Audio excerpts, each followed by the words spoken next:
Bonjour à vous. Bonjour monsieur. Présentez votre équipe.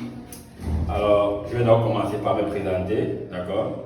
Moi c'est Rodrigue Ganka, ingénieur génie électrique, et je vous présente le futur ingénieur. Lui c'est Randall, 4e année génie électrique, et lui c'est Jérémy, 4e année génie électrique. Vous trouvez où actuellement? Alors, nous sommes comme ça à Douala, plus précisément du côté de Bonabéry, dans l'une des succursales de l'entreprise Onimiel Drink. Bon, Onimiel en général. Donc là, par exemple, j'ai dit Onimiel Drink. Boisson naturelle à base de miel, avec plusieurs parfums. C'est très délicieux. Quelle était votre mission dans cette entreprise? Alors, nous sommes venus au sein de Onimiel Drink pour mettre en état de marche cette machine. Onimiel est en train de se diversifier dans plusieurs produits et ils veulent mettre à la disposition du grand public du miel de très bonne qualité et à un prix abordable. De façon simple, nous avons travaillé pour mettre cette machine en marche. Je vais d'abord demander à mon premier élément, à l'un de mes éléments, ici là Jérémy, qui est là depuis le début que nous sommes en train de travailler. Je tiens à préciser qu'il fait le stage avec moi. Il va expliquer déjà ce que nous avons eu à faire comme travail. Et avec Randall, il va terminer sur ce que nous avons fait avec la partie programmation. Jérémy. Nous avons commencé à faire la partie électrique qui demandait beaucoup de travail. Puis nous avons attaqué la partie mécanique qui a aussi beaucoup de travail à faire sur ça. Puis nous avons accéléré le processus d'assachement. Quel était le problème? Quel problème vous voulez résoudre cette machine? Quel était son dysfonctionnement? Ici, il fallait mettre de façon que le gramme puisse respecter le gramme indiqué sur le sachet. Et nous devons aussi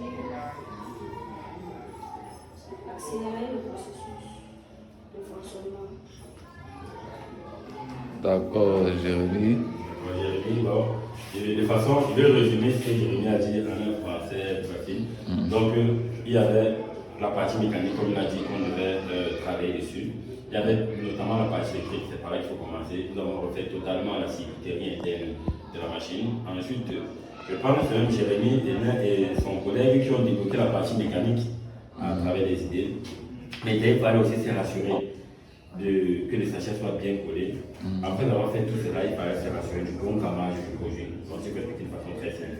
Et après, maintenant, il y a les longueurs et le grammage. C'est où nous avons procédé à une programmation d'un microcontrôleur. Et je pense que c'est Jérémy qui pourra. Randall, pardon. Randall va expliquer cette partie-là. Bon, la partie de la programmation, c'est parti. Les sachets n'emballaient plus, le grammage qui a été dans le sachet n'était pas normalement, c'était trop bas. Il fallait maintenant qu'on rajoute et on rajoute la longueur du sachet. Donc pour faire cela, on a dû utiliser la programmation avec le téléphone, pas avec l'ordinateur. On a utilisé la programmation pour rajouter les sachets et le grammage à l'intérieur. Très facile. Alors, Jérémy, c'est Canada a dit, nous avons d'abord procédé pour la première phase en fait une automatisation en se basant uniquement sur l'électrotechnique, c'est-à-dire des contacteurs, des relais tempo et tout comme ça. Mais on n'avait pas une précision telle qu'il fallait. Et là, il a fallu que nous intégrons à cela des capteurs et un microcontrôleur. Donc, notamment, nous avons utilisé des capteurs ferromagnétiques et des capteurs magnétiques. Et nous avons utilisé un microcontrôleur de la marque Atnet, donc un ATmega, plus précisément ce qui est utilisé sur des Arduino. Et comme il a dit que la programmation était trop facile, et qu'on a utilisé le téléphone, en fait, c'est pas que la programmation était facile, mais quand tu connais ton travail, ça paraît facile. Quand on voit un joueur qui a passé des heures et des heures à s'entraîner, lorsqu'il est sur le stade, il rend le sport tellement facile. Donc, effectivement, nous avons utilisé un téléphone avec l'application Arduino Jouer. Nous avons tapé notre code sur le téléphone et nous sommes servis du port OTG du téléphone pour transférer le programme au microcontrôleur et faire les tests. Et effectivement, la machine a fonctionné et comme vous pouvez voir sur la vidéo, en mettant en point de silence. Allez, vous vous présenter.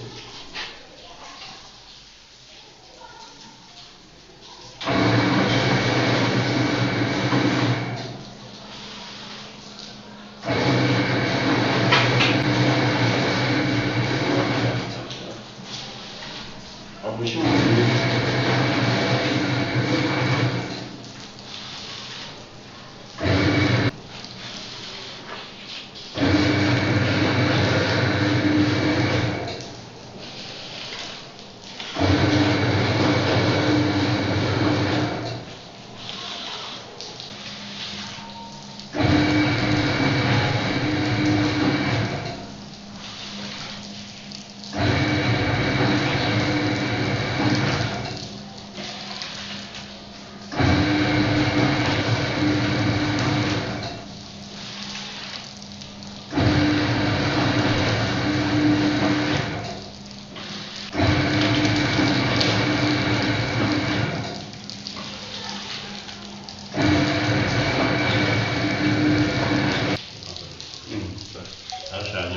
bien, je vous montre les différents attachements.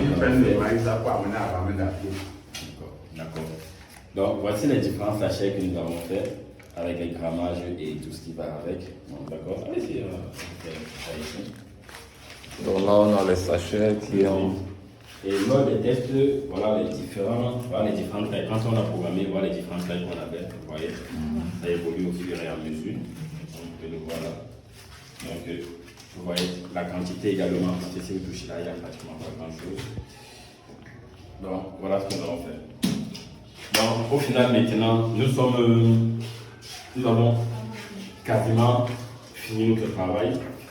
Ce maintenant du coup, nous allons travailler, c'est ajuster la longueur des sachets parce que le capteur optique ne prend pas la peine de vite capter et de permettre que la machine arrête de tirer le sachet au moment opportun. Donc, nous allons observer le capteur optique ici notamment. Et je crois que nous allons augmenter, c'est lui le capteur optique.